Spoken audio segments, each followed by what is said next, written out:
우리 아침 함께 보실 하나님의 말씀은 요한계시록 19장 1절에서 10절까지의 말씀이 되겠습니다. 요한계시록 19장 1절에서 10절까지 제가 봉독해 드리겠습니다. 이 일 후에 내가 들으니 하늘에 허다한 무리의 큰 음성 같은 것이 있어 이르되 할렐루야 구원과 영광과 능력이 우리 하나님께 있도다. 그의 심판은 참되고 의로운지라 음행으로 땅을 더럽게 한 큰 음녀를 심판하사 자기 종들의 피를 그 음녀의 손에 갚으셨도다 하고 두 번째로 할렐루야 하니 그 연기가 세세토록 올라가더라.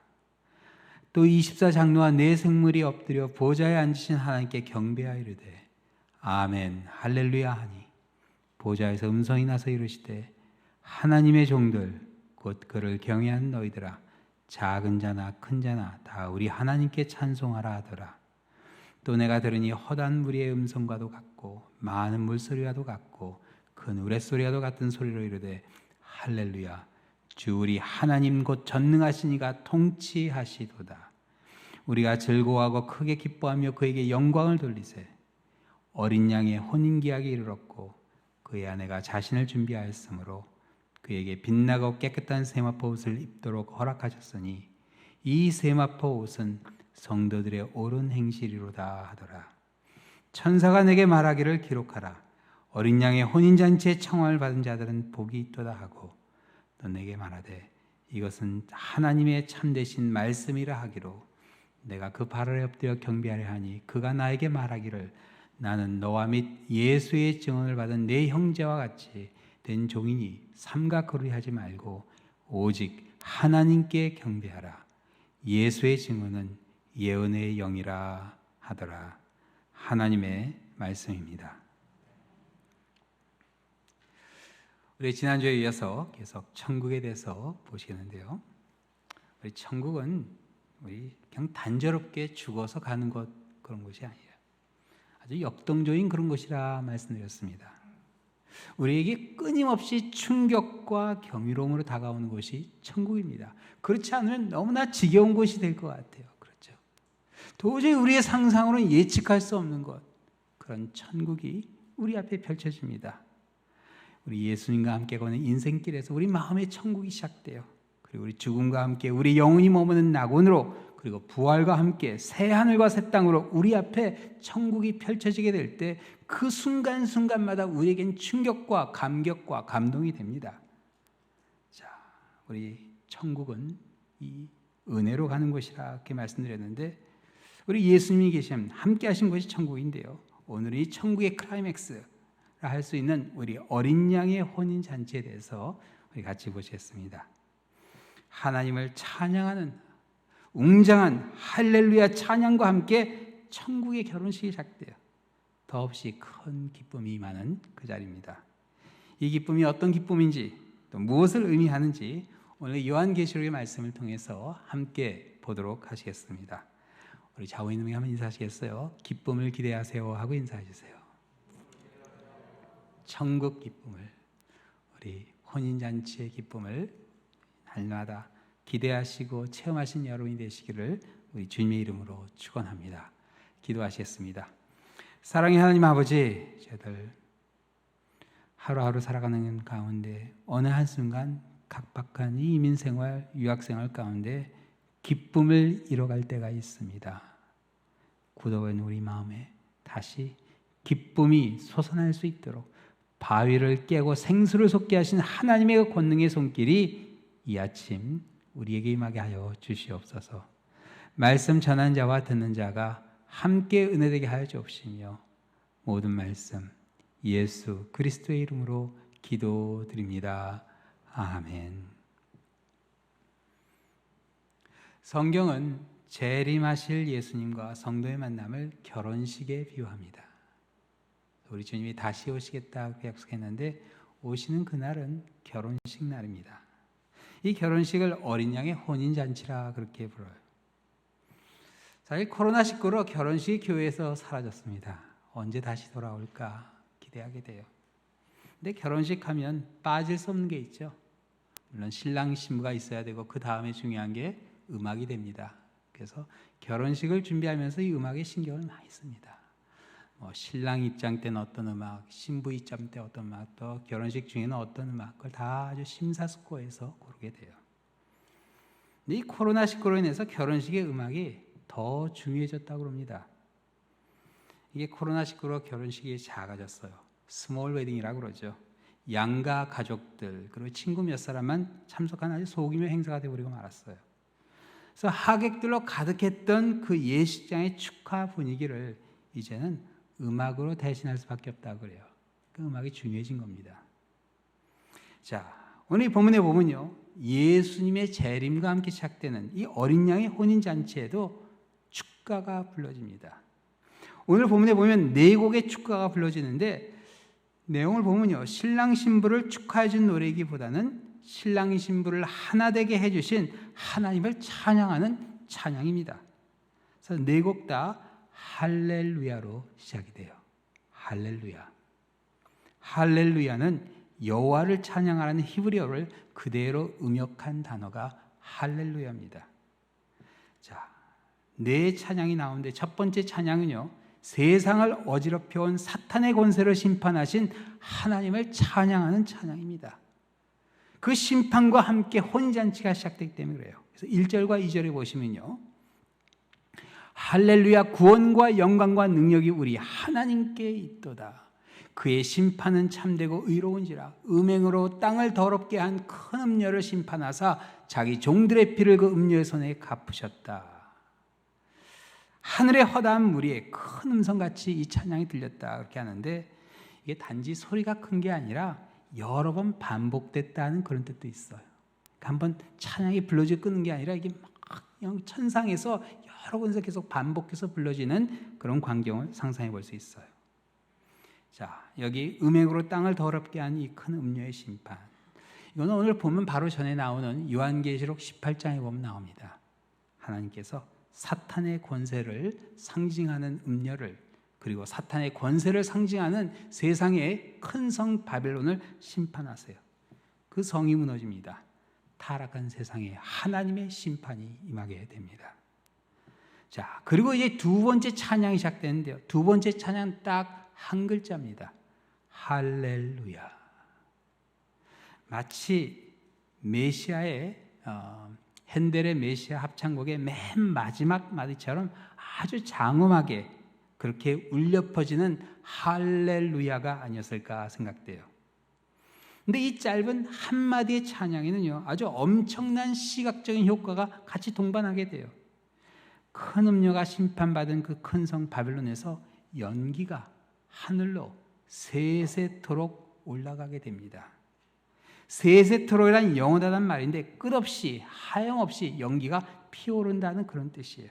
하나님의 심판이 증거되는 가운데 하나님을 찬양하는 찬양이 한마디로 선포됩니다. 또 세세토록 올라가는 심판의 연기와 함께 세 번째 찬양이 들려오는데, 이번 찬양은 두 글자로 되죠.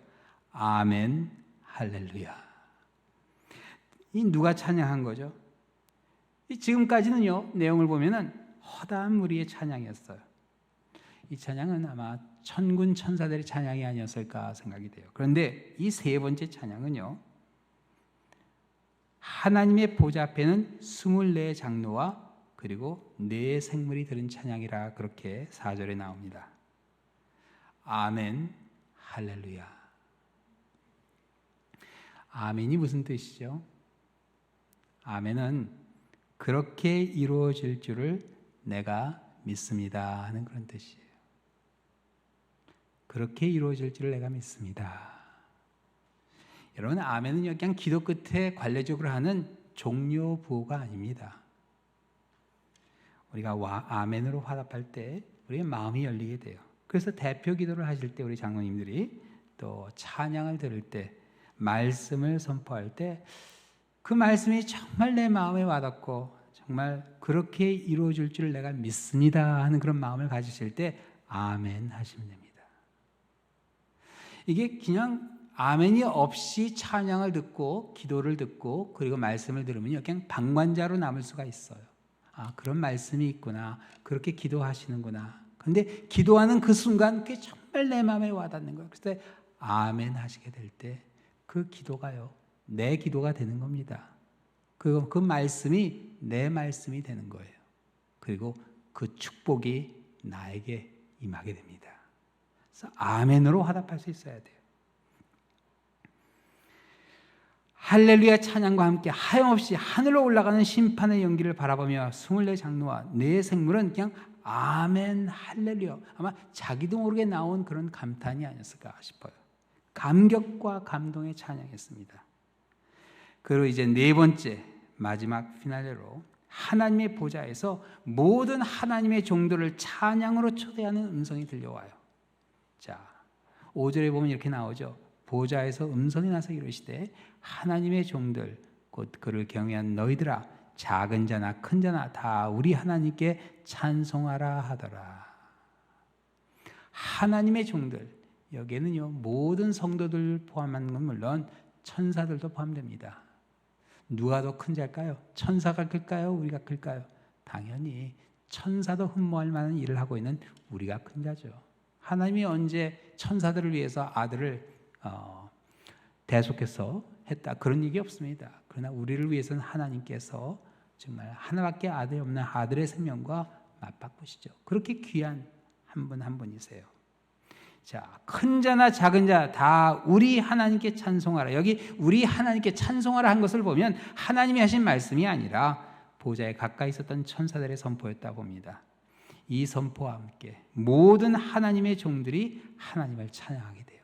이게 피날레입니다. 천군 천사와 모든 성도들이 다 함께 하나님을 찬양하게 돼요. 그 소리가 어떤 소리 같았다고 그러죠? 여기 보면 허다한 물의 음성과 같고 많은 물소리와도 같고 큰 우레소리와도 같았다. 나야가라폴 가보셨나요? 거기 가면 이제 배를 타고 나야가라폴 속으로 들어가는데 거기 가면 정말 그 폭포 소리가 이런 게 이 천군 천사와 함께 부른 찬양 소리가 아닌가 하는 그런 생각을 하게 돼요. 또 이 설교를 준비하면서 이 할렐루야 찬양을 제가 들었는데 어느 그 영상을 보니까 전 교인이, 한국에 상당히 큰 교회더라고요. 그런데 전 교인이 어린아이로부터 해서 어르신까지 다 그 본당에서 할렐루야 찬양을 하는 거예요. 참 멋있더라고요. 아마 코로나 전혀 찍은 것 같은데 사람들이 가득 있는 그 자리, 참 아름다운 그런 자리가 아닐 수 없어요. 자, 이렇게 하나님의 모든 종들이 함께 찬양하는데 어떤 찬양을 하죠?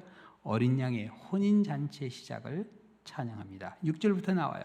할렐루야 우리 주 하나님 곧 전능하신 이가 통치하시도다.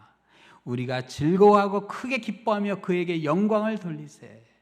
어린 양의 혼인기약이 이르렀고 그의 아내가 자신을 준비하였으므로 그에게 빛나고 깨끗한 세마포 옷을 입도록 허락하셨으니 이 세마포 옷은 성도들의 옳은 행실이로다. 자, 결혼식이 어떻게 시작되죠? 즐거워하고 크게 기뻐하는 가운데 그 혼인잔치가 시작됩니다. 여러분, 혼인잔치를 앞둔 성도는요 즐거워하며 크게 기뻐하며 영광을 돌려야 됩니다. 이게 사실 결혼식을 기대하는 신부들의 당연한 모습이죠. 아니, 결혼식을 앞둔 신부가 그냥 근심, 걱정, 염려 가운데 수심이 가득한 얼굴이 있으면 여러분 이건 문제가 좀 심각하겠죠. 물론 결혼식을 준비하는 게 좀 스트레스가 있습니다. 그래도 그 가운데도 이렇게 좋아하는 모습, 기뻐하는 모습이 보입니다. 여러분, 성도들이 모이는 교회는 당연히 기쁨이 가득한 곳이 돼야 돼요. 우리가 그 어린 양의 혼인잔치를 바라보고 있다면 이 자리는 기쁨이 가득해야 됩니다. 우리가 세상 결혼식장에서도 상당히 조심하죠. 그 결혼의 그 기쁨이, 흥이 깨지지 않도록. 때로는 조금 마음에 안 드는 일도 있을 수 있고 그런 어려운 일이 있을지만 그래도 다 지나갑니다. 그렇죠? 조심조심해요. 어린 양의 혼인잔치를 앞둔 성도들 또한 이 기쁨이 깨지지 않도록 이 기쁨을 잘 읽고 가셔야 돼요. 즐거워하고 크게 기뻐하며 영광을 돌리자는 이 표현은요, 단순한 권면을 넘어서 아주 강력한 의지를 촉구하고 있는 그런 표현입니다. 강력한 의지예요. 우리 함께 기뻐합시다. 오늘 본문은 성도가 어린 양의 혼인잔치를 즐거워하고 기뻐할 이유를 세 가지 우리에게 알려줍니다. 세 가지. 어린 양의 혼인잔치를 즐거워 기뻐해야 할 첫 번째 이유는요, 하나님의 완전한 통치를 의미하기 때문에 그렇습니다. 하나님의 완전한 통치. 하나님의 완전한 통치가 어린 양의 혼인잔치로 연결이 돼요. 그래서 할렐루야로 시작된 찬양과 함께 완전한 하나님의 통치가 선포되어 6절이죠. 할렐루야, 주 우리 하나님 곧 전능하신 이가 통치하시리로다. 더 이상 세상 통치하듯 다스리는 실망스러운 세상이 아니라 우리의 주가 되시고 전능하신 하나님이 다스리시는 세상이 펼쳐집니다. 사실 우리가 살고 있는 세상은요, 정말 얼마나 속상한 일들이 많이 일어나는지 몰라요. 그러나 더 이상 그런 실망스러운 모습이 아니라 새로운 세상이 펼쳐진다. 어떤 세상이죠? 하나님의 공의와 사랑이 실현되는 세상입니다. 하나님의 공의와 사랑이 실현되는 세상. 더 이상 억울함이 없고 눈물이 없는 곳. 정말 서로 사랑하고 힘이 되어 줄 수 있는 그런 세상이 펼쳐진다는 얘기예요. 하나님의 공의와 사랑이 실현된 세상은요, 정치나 종교 개혁으로 이루어지는 것이 아닙니다. 하나님의 다스림으로 시작됩니다. 그 나라가 어디에서부터 시작되냐? 바로 우리 마음에서부터 시작될 수 있어요. 그래서 천국이 너희 안에 있다, 그렇게 예수님께서 말씀하셨죠. 우리 안에 하나님의 다스림이 시작될 때, 비록 우리가 살고 있는 세상이 실망스럽고 어렵고 힘들다 할지라도 마치 결혼식을 앞둔 신부와 같이 우리가 즐거워할 수 있고 기뻐할 수 있게 됩니다. 세상에 실현될 하나님의 통치를 바라고 기대하기 전에 과연 내가 지금 하나님의 통치 가운데 있는지 우리가 먼저 한번 성찰해 볼 필요가 있어요. 2차 대전 때 독일에 디트리 본헤퍼 목사님이라는 분이 계셨어요. 1941년에 히틀러 정권에 항거하다 1943년에 체포되었어요. 그래서 1945년 4월 9일 39살의 젊은 나이에 순교하셨습니다. 목사님 감옥에서 많이 힘드셨어요. 그런데 그런 가운데서도 집필도 많이 하시고 그리고 시도 썼는데 그 중에 나는 누구인가라는 시가 있어요. 나는 누구인가? 그들은 종종 내게 말한다. 내가 감방에서 나올 때의 모습은 마치 거대한 성에서 나오는 성주처럼 의연하고 유쾌하며 당당했다고. 나는 누구인가? 그들은 종종 내게 말한다. 내가 나를 지키는 간수들과 이야기할 때의 모습은 마치 사령관이 되는 것처럼 자유롭고 유쾌하고 확고했다고. 나는 누구인가? 나는 사람들부터 이런 이야기를 들어왔다. 나는 불행한 나날을 보낼 때도 마치 승리에 익숙한 사람처럼 침착하고 웃음을 잃지 않으며 당당했다고. 정말 나는 그들이 말하는 그 사람인가? 아니면 나는 스스로 알고 있는 바로 그 사람에 불과한가? 마치 새장에 갇힌 새처럼 불안해하고 갈망하며 병든 나, 마치 누군가가 내 목을 조르는 것처럼 숨을 쉬기에 안간힘을 쓴 나, 빛깔, 꽃, 새들의 노래에 굶주리고 친절한 말과 인간적 친밀함에 목마르고 변덕스러운 폭정과 아주 사소한 비방에 분노하며 치를 떨고 근심에 눌리고 결코 일어날 것 같지 않은 엄청난 사건들을 기다리고 두려움에 사로잡혀 아무것도 못하고 먼 곳에 있는 친구들을 걱정하고 지치고 허탈한 채 기도하고 생각하며 행동하고 연약한 이 모든 것을 모두를 포기할 준비가 된 나는 누구인가? 이런 사람인가 아니면 저런 사람인가? 그렇다면 오늘은 이런 사람인가 내일은 저런 사람인가? 아니면 내 안에 그 두 사람이 공존하는가?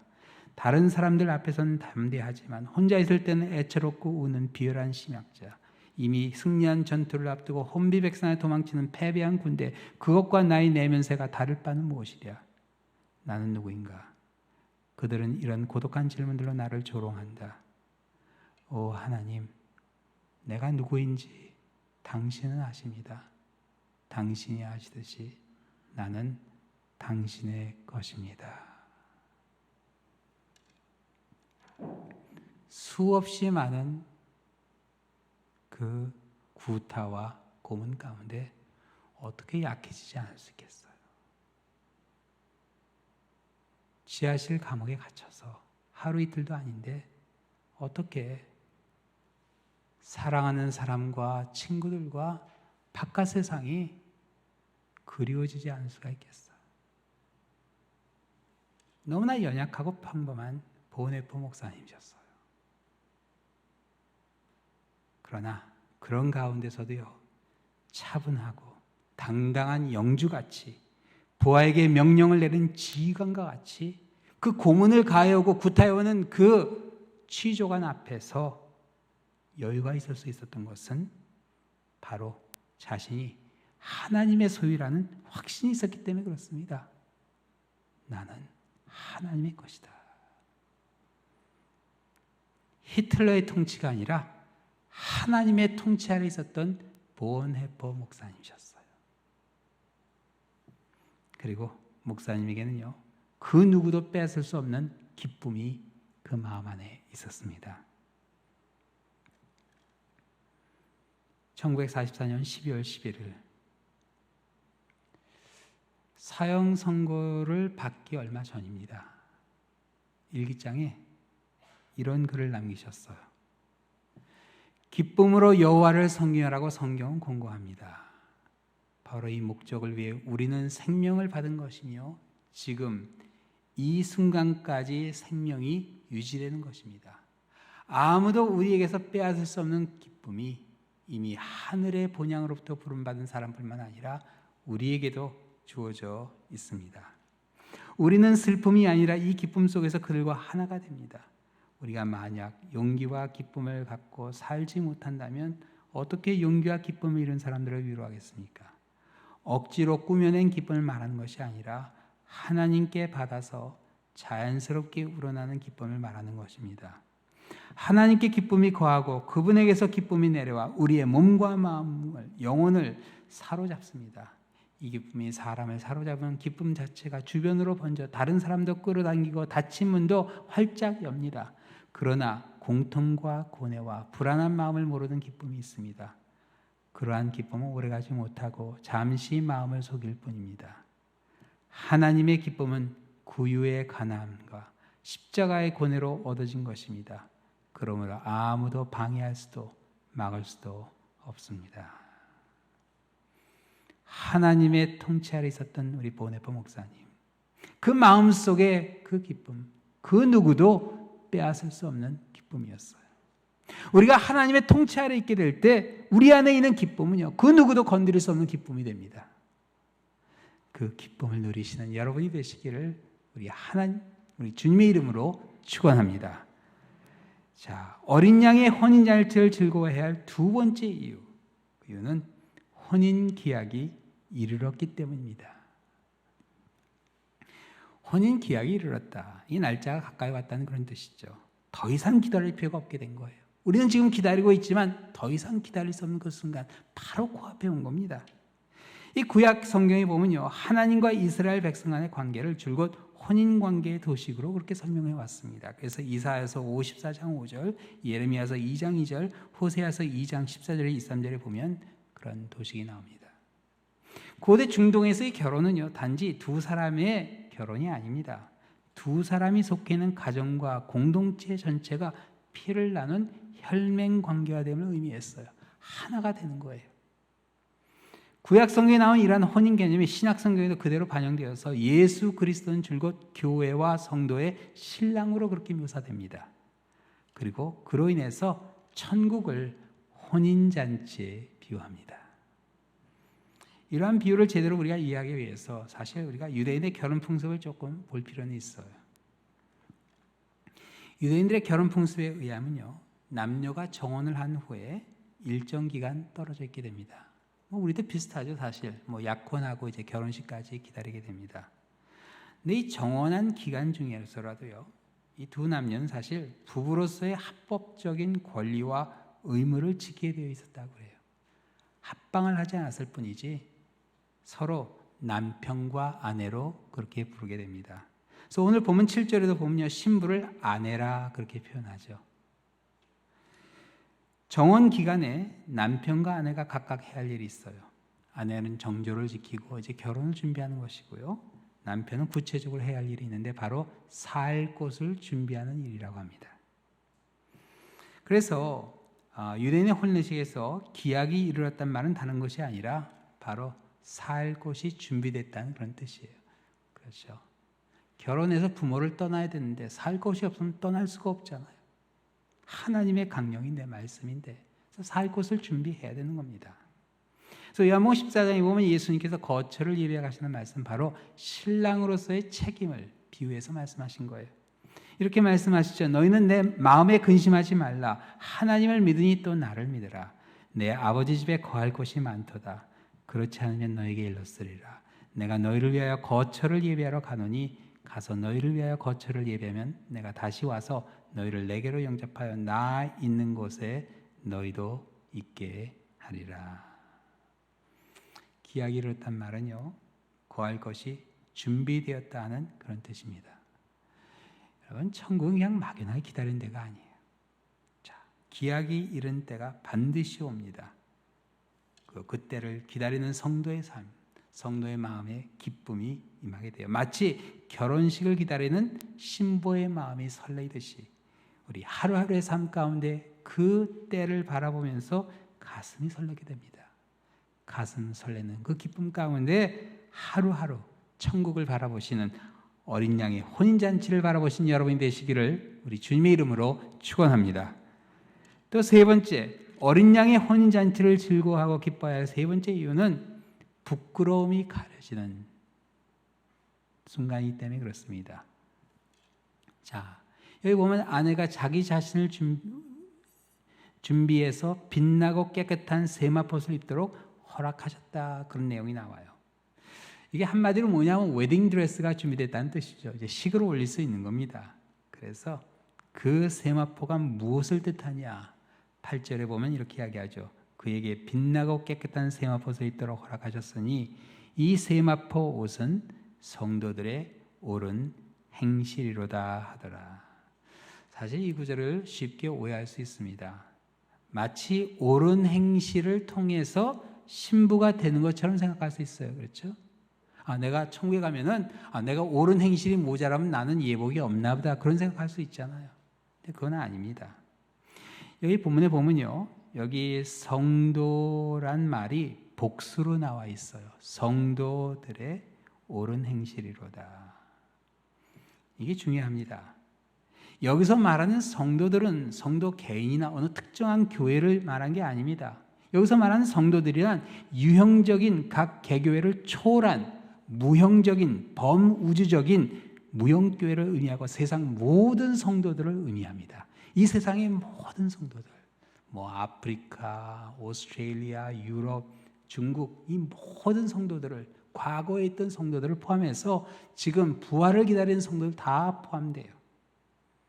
구원받은 모든 성도들의 옳은 행실을 하나님께서 어떻게 하시겠다고요? 세마포로 만들어 주겠다고 그래요. 마치 한 올 한 올 수를 놓아서 만든 웨딩 드레스처럼 그 성도들의 옳은 행실로 세마포를 만들어 주시겠다. 여러분, 이건 하나님이 그 모든 행실을 잊지 않겠다는 그런 약속이 됩니다. 우리 하나님이 어떤 분이시죠? 냉수 한 잔에 담긴 사랑도 기억해 주시겠다고 그랬잖아요. 모든 성도들의 그 옳은 행실이 기억되는 겁니다. 이보다 더 아름다운 세마포가 있을 수 있을까 생각돼요.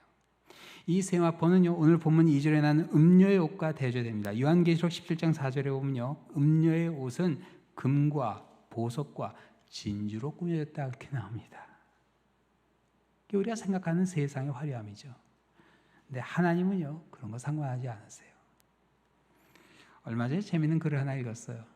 여러분, 세상에서 가장 흔한 돌이 뭔지 아세요? 전 우주를 포함해서 가장 흔한 돌은 다이아몬드라고 합니다. 어떤 별은 그냥 전체가 다이아몬드래요. 그렇게 흔한 게 다이아몬드래요. 그런데 아무리 눈 씻고 찾아봐도요, 이 지구상처럼 생명이 있는 곳은 아직 발견하지 못했습니다. 그러니까 우리가 정말 귀한 게 뭔지 모르는 거예요. 정말 귀한 게 뭔지 모르는 거예요. 베드로전서 4장 3절 4절에 보면 베드로는 여성도들에게 이렇게 권고했어요. 너희 단장은 머리를 꾸미고 금을 차고 아름다운 옷을 입는 외모를 하지 말고 오직 마음에 숨은 사람을 온유하고 안정한 심령에 썩지 아니할 것으로 하라. 이는 하나님 앞에 값진 것이라. 하나님 앞에 무엇이 값진 것이에요?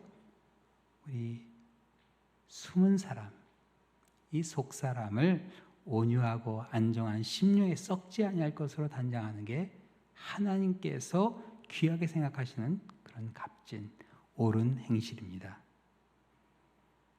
이 세마포는요, 구원의 조건이 아니라 하나님께서 교회와 성도를 영화롭게 해주시는 축복이에요. 다 기억해 주겠다는 그런 뜻이죠. 이 세마포가 완성된 순간이 어느 때인지 요한계시록 6장에 이렇게 말씀해 주셨어요. 거기 보면요, 순교한 영혼들이 하나님께 어느 때까지 기다려야 됩니까? 그렇게 호소하게 됩니다. 그래서 하나님이 이렇게 대답해 주셨어요. 각각 그들에게 흰 두루마리를 주시며 이르시되 아직 잠시 동안 쉬되 그들의 동무종들과 형제들도 자기처럼 죽임을 당하여 그 수가 차기까지 하라 하시더라.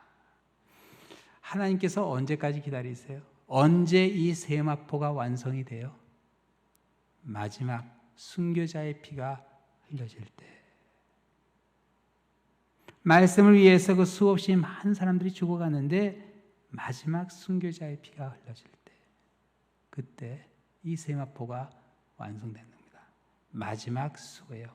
마지막 바늘입니다. 마치 거대한 모래시계에 그 모래 아래로 쫙 떨어져서 마지막 하늘이 딱 떨어지듯이 그 마지막 그 순교자의 피와 함께 세마포가 완성됩니다. 근데 이 세마포는 누구를 위한 세마포죠? 우리를 위한 세마포예요. 그래서 이건 뭐냐면요, 우리를 영화롭게 해주시는 하나님의 사랑이에요. 로마서 8장 30절이죠. 미리 정하신 그들 또한 부르시고 부르신 그들 또한 의롭다 하시고 의롭다 하신 그들 또한 영화롭게 하셨느니라. 여러분, 이 세상에 있는 우리의 모습은 너무나 부끄럽습니다. 우리 교회의 모습도 그렇죠. 각 개교의 모습은 다 부끄러워요. 우리 교회 역사는요, 돌아보면요, 부끄러운 것밖에 없는 것 같아요. 내놓을 게 뭐가 있겠습니까? 우리의 부끄러운 모습 가운데 이제까지 하나님 은혜로 여기까지 온 거 아니겠어요? 그러나 하나님께서 어떻게 해주세요? 간간히 해온 그 옳은 행실로 세마포를 만드셔서 우리의 부끄러움을 다 가려주시겠다는 뜻입니다. 세상 모든 교회의 그 부끄러움을 그냥 다 덮어주시는 하나님의 은혜예요. 그렇지 않으면 다 드러날 텐데 하나님께서 덮어주세요. 가려주세요. 말씀을 맺겠습니다. 사랑하는 성도 여러분, 천국 기쁨은요, 아무도 뺏을 수 없는 가슴 설레는 부끄러움이 가려지는 기쁨이에요. 이 기쁨에 초대받은 성도들에게 뭐가 있다고 그러시죠? 복이 있다 말씀하세요. 여러분, 복 받으셨습니다. 우리의 복이에요. 하나님의 참되신 말씀입니다. 성도는 이 말씀을 주신 하나님만 경배하면 됩니다. 여기 보면 오직 하나님께 경배하라 그렇게 하겠죠. 우리를 어린 양의 혼인잔치로 초대해 주시는 하나님의 사랑을 찬양하며 기쁨이 충만해지는 그 기쁨을 하루하루 누리시는 여러분이 되시기를 우리 주님의 이름으로 축원합니다. 기도하시겠습니다. 천국을 향한 우리의 삶을 어린 양의 혼잔치를 바라보며 큰 기쁨으로 가득 채우신 하나님, 하나님의 그 놀라운 은혜에 감사드립니다. 완전한 하나님의 통치가 내 마음에 이루어지게 하여 주시고 혼인 기약이 이르는 가운데 우리를 영화롭게 하신 그날을 날마다 사모하게 하여 주시옵소서. 옳은 행실에 세마포를 입혀주실 그날을 기대하며 저희들 더욱 겸손하게 하여 주시고 그 기쁨을 기대하며 하나님께 찬송을 올려드리는 우리의 순간순간의 삶이 되게 하여 주시옵소서. 주님, 그러나 세상에서 일어난 일들, 주위에 일어난 일들을 바라보면 너무나 실망스러울 때가 있습니다. 소망을 잃어버릴 때가 있습니다. 우리의 기쁨이 그대로 사라지는 그런 순간들이 있습니다.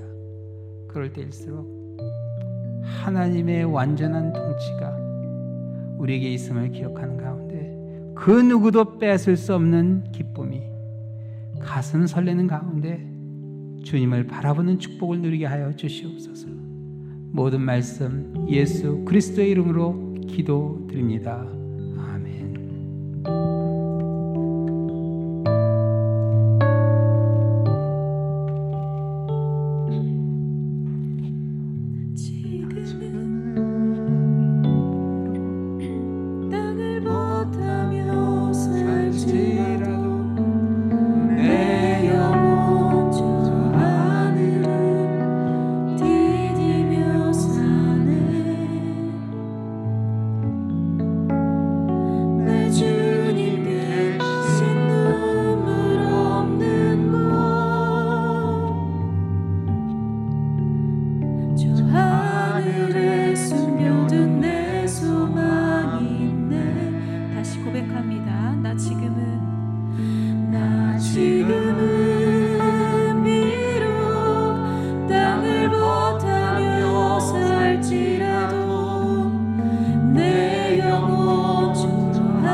우리 이 시간 함께 통성으로 기도하시겠습니다.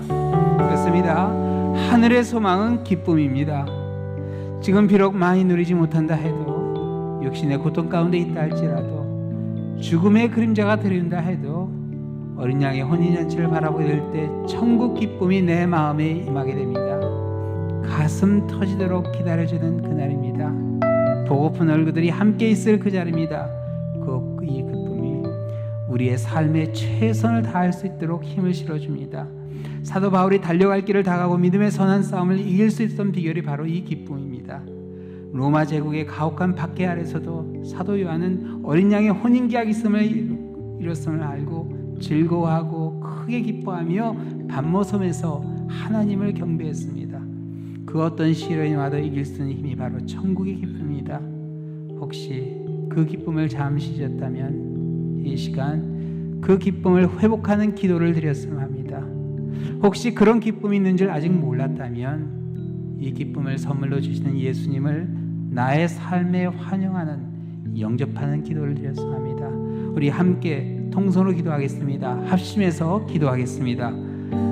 사랑의 하나님 아버지, 어느 한순간 제가 이 기쁨을 잃어버렸던 순간들이 있었습니다. 아버지, 여러 가지 코로나19로 인한 염려와 걱정 가운데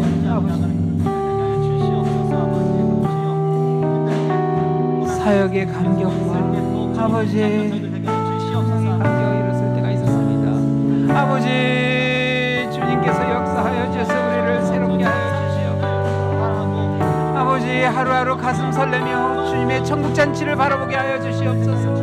아버지, 더 이상 이 세상에서 일어난 일들에 내 관심을 두는 것이 아니라 아버지, 주님을 바라보게 하여 주시고 아버지, 신랑으로 오실 주님을 바라보는 가운데 천국 기쁨이 내 마음을 채우게 하여 주옵소서. 그리하여 이 세상에 어떤 어려움과 걱정과 도전이 있다 할지라도 아버지, 힘을 얻게 하여 주시고 우리의 달려갈 길을 다가갈 수 있는 믿음의 아버지 선한 싸움을 싸울 수 있도록 아버지께서 역사하여 주시옵소서.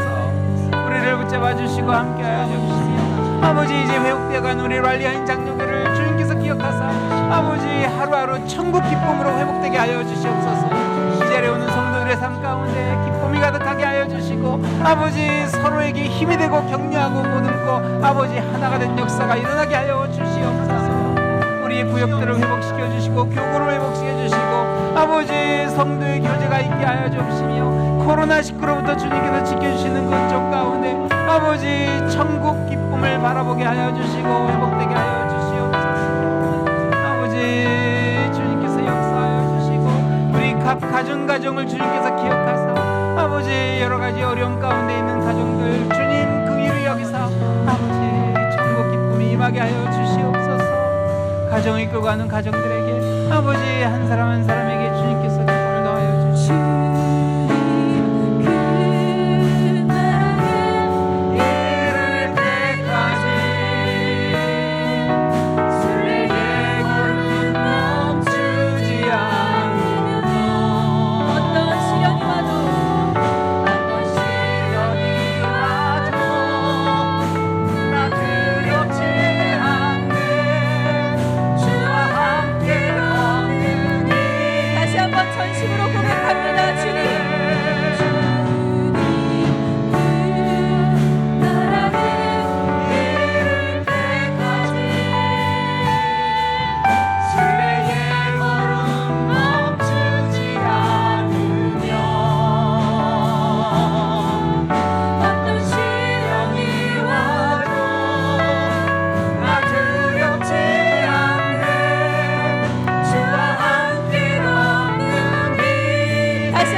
우리의 신앙